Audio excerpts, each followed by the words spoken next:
Hello student, WBSSC group C group D পরীক্ষার updated syllabus NEP থেকে কেমন ধরনের প্রশ্ন হতে পারে সেটা নিয়ে আজকের কিন্তু এই শর্টসে টোটাল 10টা প্রশ্ন থাকছে তোমাদের জন্য। চলো চটজলদি দেখিনি আমাদের কি কি প্রশ্ন থাকতে পারে। যেমন এনইপি 2020 অনুযায়ী বই পড়ার অভ্যাস করতে কোন উদ্যোগ নেওয়া হয়েছে, কোন উদ্যোগে বই পড়ার অভ্যাস তৈরি করার কথা বলা হয়েছে এনইপিতে। তো আমাদের অ্যান্সার কি হবে? আমাদের অ্যান্সার মনে রাখতে হবে ন্যাশনাল বুক প্রমোশন পলিসি। ওকে, নাম্বার 2, এনইপি 2020 অনুযায়ী ইসিসি এর কোন বয়স গ্রুপকে কভার করে থাকে? তাহলে এনসিসিই এটা কোন গ্রুপকে কভার করে? 3 থেকে 6 বছরের গ্রুপটাকে কভার করে থাকে এনসিসিই। ওকে, নেক্সট 3 নম্বর প্রশ্ন, এনইপি 2020 এর মানে 2020 এ তোমার প্রিপারেটরি স্টেজ কোন শ্রেণীর অন্তর্ভুক্ত বা কোন ক্লাসকে আমরা প্রিপারেটরি স্টেজ হিসাবে আমরা চিহ্নিত করতে পারি? এনইপি 20 বলছে সেটি হচ্ছে 3 থেকে 5 বছর বয়সের সময়কালকে। নেক্সট, এনইপি 2020 অনুযায়ী কোন স্তরে কোডিং শেখানো শুরু হবে? এটা নতুন পলিসিতে যুক্ত হয়েছে যে বাচ্চাদের কোডিং শেখাতে হবে। তো সেটা কোন ক্লাসে? আমাদের অ্যান্সার হচ্ছে 6। তাহলে 6 এর স্টুডেন্টদের এখন নতুন কোডিং শেখানোর কথা আমাদের এনইপি 2020 তে কিন্তু বলা হয়েছে। 5 নম্বর প্রশ্ন, এনইপি 2020 অনুযায়ী মিডল স্টেজ এটা কোন বয়সকে বলা হয়, কোন বছরকে?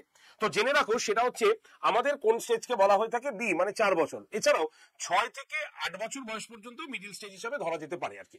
নেক্সট, এনইপি 2020 লক্ষ্য 2030 এর মধ্যে ড্রপ আউট রেট কত কমিয়ে আনতে হবে?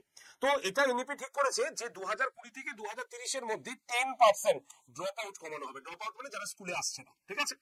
নেক্সট 7 নম্বর, এনইপি 2020 কোন স্তরে ক্রীড়া এবং শিল্প সংস্কৃতিকে বাধ্যতামূলক করা হয়েছে? মানে তোমাকে খেলতে হবে বা কোনো সাংস্কৃতিক প্রোগ্রামের সঙ্গে যুক্ত থাকতেই হবে, ঠিক আছে। এটা কোন স্টেজে বলা হয়েছে? সব স্টেজে। তার মানে সেকেন্ডারি হোক, মিডিল হোক, ফাউন্ডেশনাল হোক, সব জায়গায় কিন্তু এনইপি বলছে খেলার মাধ্যমে শিক্ষা, খেলা একটি নিতেই হবে তোমাকে, ঠিক আছে। নেক্সট 8 নম্বরে, এনইপি 2020 অনুযায়ী নতুন টিচার এবিলিটি টেস্ট মানে কার দ্বারা পরিচালন করার কথা বলা হয়েছে? যেটা তোমরা শুনে এসছো অনেকেই। তাহলে অ্যান্সার কি হবে? এনসিটিই। তাহলে এখন সিলেবাস আমাদের সব এনসিটিই অনুসারী হয় আর একেই দায়িত্ব দেওয়া হয়েছে টেট পরীক্ষাটি নেওয়ার জন্য।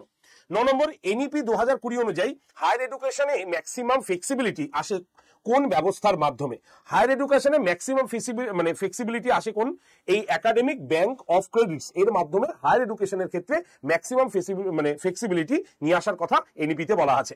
10 নম্বর, এনইপি 2020 লক্ষ্য বিদ্যালয় শিশুদের 1 ঘন্টা কি করতে উৎসাহিত করতে হবে? তাহলে প্রত্যেকদিন 1 ঘন্টা করে খেলা এবং ফিটনেসের উপরে সব থেকে গুরুত্ব দেওয়ার কথা বলা হয়েছে। তো এই হচ্ছে আমাদের 10টা প্রশ্ন। এরকমই তোমরা যদি প্রশ্ন চাও অবশ্যই এই যে নাম্বারটা 8013492626 নাম্বারে অবশ্যই হাই লিখে পাঠাও, গ্রুপ জয়েন করো। এই ক্লাসের পিডিএফটা দিয়ে দেওয়া হবে এবং তার পাশাপাশি তোমরা যারা যারা এই ভিডিওটি দেখছো অবশ্যই চ্যানেলটিকে সাবস্ক্রাইব করতে ভুলো না। দেখা হচ্ছে আবার পরশুদিন।